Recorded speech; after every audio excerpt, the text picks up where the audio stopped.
মাসখানেক চলমান Washington Caracas উত্তেজনার পর ভেনেজুয়েলায় সামরিক হামলা চালায় মার্কিন সেনাবাহিনী। তুলে নিয়ে যাওয়া হয় দেশটির প্রেসিডেন্ট নিকোলাস মাদুরো ও তার স্ত্রীকে। যুক্তরাষ্ট্রের প্রেসিডেন্ট ডোনাল্ড ট্রাম্প জানান তাদের নিউ ইয়র্কে নেওয়া হচ্ছে, তবে মাদুরোকে কিভাবে ধরা হয়েছে সে বিষয়ে বিস্তারিত জানাননি ট্রাম্প।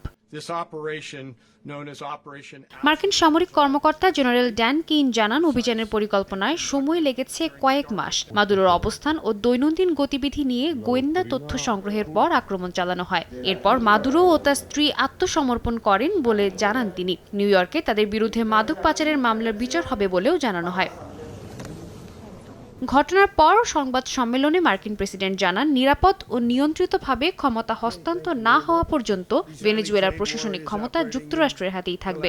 মার্কিন অংশীদারিত্ব ভেনেজুয়েলার জনগণকে ধনী, স্বাধীন এবং নিরাপদ করে তুলবে বলেও দাবি করেন তিনি। জানান দেশটির তেল শিল্পকে সুগঠিত ও উন্নত করতে এবং দেশের জন্য অর্থ উপার্জন করতে মার্কিন কোম্পানিগুলোকে ভেনেজুয়েলায় পাঠানো হবে। দেশটিতে দ্বিতীয় দফায় বড় আকারের হামলা চালাতেও যুক্তরাষ্ট্র পিছপা হবে না বলে হুঁশিয়ারি দেন তিনি। জানান দেশটি শাসন করতে প্রয়োজনে সেনা মোতায়েন করবে যুক্তরাষ্ট্র।